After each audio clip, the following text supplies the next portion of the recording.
నమస్కారం, బతుకమ్మ సమాచారానికి స్వాగతం. మెదక్ జిల్లా లాదుర్గంలో గల పురాతనమైనటువంటి శ్రీ తిరుమల తిరుపతి దేవస్థానం వెంకటేశ్వర స్వామి గుడి ఆవరణంలో గల శివాలయంలో నేడు కార్తీక పౌర్ణమి సందర్భంగా స్వామివారికి రుద్రాభిషేకం, ఆకాశదీపం, రంగురంగుల విద్యుత్ దీపాలతో గుడి అలంకరణ చేసి ఆకాశదీపం వెలిగించారు. పురోహితులు ప్రవీణ్ శర్మ మాట్లాడుతూ కార్తీక మాసం ఆకాశదీపం వెలిగించడం, దీపం విశిష్టత గురించి వివరించడం జరిగింది. కార్యక్రమంలో గ్రామస్తులు అధిక సంఖ్యలో పాల్గొని కార్యక్రమాన్ని దిగ్విజయం చేశారు.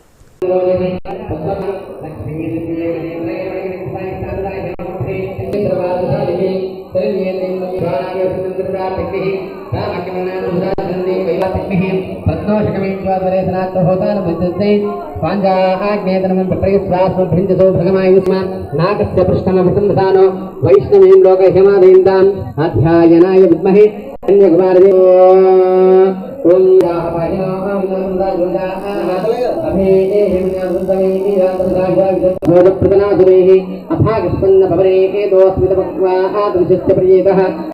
నామ సంవత్సరంలో నేడు కార్తీక పౌర్ణమిగా మనం భగవంతుని పూజించుకుంటున్నాం. ఈ కార్తీక మాసం అనేది శివకేశవులకు అంటే శివుడికి, విష్ణుమూర్తికి అత్యంత ప్రీతికరమైన మాసంలో కార్తీక మాసం ఒకటి. కాబట్టి ఈ కార్తీక మాసంలో శివకేశవ భేదం లేకుండా ఎప్పుడు కూడా చూడొద్దు. శివకేశవ భేదం అట్లా చూడొద్దనే మనకు ఆ పరమాత్ముడు హరిహర స్వరూపుడైనటువంటి అయ్యప్ప స్వామిగా, అర్ధనారీశ్వర తత్వంగా ఆ పరమాత్ముడు మనకు దర్శనమిస్తాడు. కాబట్టి శివకేశవ భేదం చూడకుండా చక్కగా శివుణ్ణి, విష్ణుమూర్తిని ఇద్దరిని కూడా పూజించుకొని అర్చించుకొని ప్రతిరోజు మనం సాయంకాలం దీపాన్ని వెలిగిస్తున్నాం. ఈ కార్తీక మాసంలో వచ్చి దీపాన్ని వెలిగించడం వల్ల వచ్చే పుణ్యం ఏంటి, ఈ ఆకాశ దీపం పెట్టడం వల్ల వచ్చే పుణ్యం ఏంటి దేవాలయాల్లో అంటే, ఆకాశ దీపం పెట్టడం వల్ల కార్తీక మాసంలో సాయంకాలం ప్రదోషంలో మన ఇంట్లో దీపం పెట్టడం వల్ల మనకు వచ్చే పుణ్యం ఏంటి అంటే, మొట్టమొదటి పుణ్యం మన పెద్దల యొక్క, పితృదేవతల యొక్క అనుగ్రహం లభిస్తుంది. వారి కొరకు ఇందులో విశేషం. ఇంకొక పుణ్యం ఏంటి, ఈ దీపం వెలిగించగానే మనం త్రయంబకాయ నమః, లక్ష్మీనారాయణాయ నమః అని దీపాన్ని నమస్కారం చేస్తున్నాం. అంటే పరమేశ్వరునికి, విష్ణుమూర్తికి దీపాన్ని సమర్పిస్తున్నాం. తదనుగుణంగా పరమేశ్వరుని యొక్క అనుగ్రహం, నారాయణుని యొక్క అనుగ్రహం మనకు లభిస్తుంది. అంతేకాకుండా ఈ ఆకాశ దీపం వెనుక ఉన్నటువంటి ఒక ముఖ్యమైన కారణం ఏంటంటే, మొట్టమొదటి కారణం మన పితృదేవతల అనుగ్రహం, భగవంతుని యొక్క అనుగ్రహం. రెండవ కారణం ఏంటి అంటే, పూర్వకాలంలో ఈ విద్యుత్ వ్యవస్థ లేనటువంటి సందర్భంలో ఆ ఆకాశ దీపం వెలిగించినప్పుడు ఈ సమయం ఏ విధంగా ఉంటుంది చెప్పండి. కార్తీక మాసం పూర్తిగా మబ్బులతో కమ్ముకొని చీకటిగా ఉంటుంది రాత్రిపూట ఎక్కువగా. కాబట్టి ఈ ప్రాంతంలో దేవాలయం ఉంది, ఈ ప్రాంతంలో ఒక గ్రామం ఉంది అని తెలియడానికి పూర్వకాలంలో ఆకాశ దీపాన్ని వెలిగించేవారు. ఇక్కడ మనం ఆ పరమేశ్వరుని యొక్క కృపాకటాక్షం చేత ప్రతిరోజు ఆకాశ దీపాన్ని వెలిగించుకొని నేడు మీ అందరి భక్తజనుల సహకారంచే చక్కగా రుద్రాభిషేకాది కార్యక్రమాలు చేసుకొని ఆ పరమేశ్వరునికి దీపోత్సవంలో నానా రకాలైనటువంటి దీపాలను భగవంతునికి సమర్పించడం. ఈ దీపం సమర్పించడం వల్ల మనకు వచ్చే పుణ్యం ఏంటి అంటే, మనం చేసే పూజకంతటికి సాక్షి అయినటువంటి అగ్ని భగవానుణ్ణి మనం దీపంలో పెట్టి ఆ దీపారాధన చేసి భగవంతునికి సమర్పిస్తున్నాం.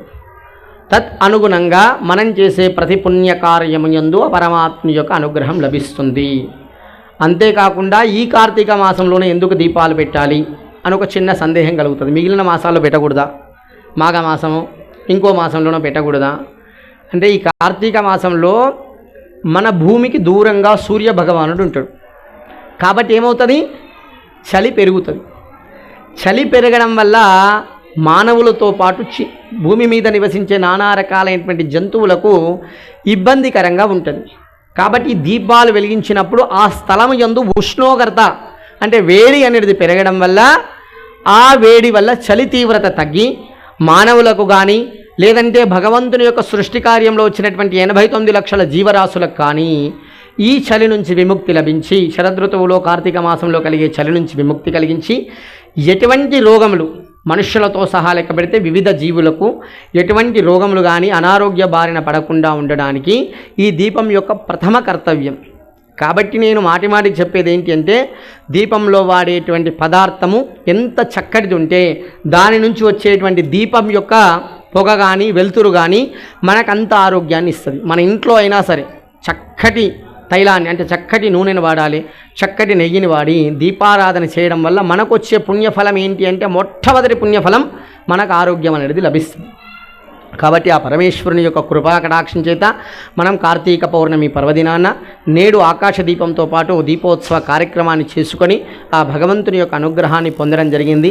అందరూ కూడా ఒక్కసారి ఆ పరమేశ్వరుణ్ణి అమ్మవారిని నమస్కారం చేస్తూ చెప్పండి, సర్వాన్ కామాన్ ప్రదేహిత్వం సర్వ సౌభాగ్య దాయిని తాపత్రయ ఉద్భవం దుఃఖం మమ చాషు నివారయ. చక్కటి సకల దుఃఖములు సకల శోకములు నశించి మమ్మల్ని అందరినీ కూడా చల్లగా చూడండి స్వామిని మనసులో ఒక్కసారి నమస్కారం చేసుకోండి. భోలా శంకర భగవానికి హర నమ పార్వతీ పతయే హర హర మహాదేవ హర జగదంబ విశ్వపాలిని మాతాకి లక్ష్మీ రమణ గోవింద రాజా రామచంద్ర భగవానికి పవన సుత హనుమానికి గోపాలకృష్ణ భగవానికి. అందరూ కూడా వాళ్ళ దంపతులు బయటకు రాగా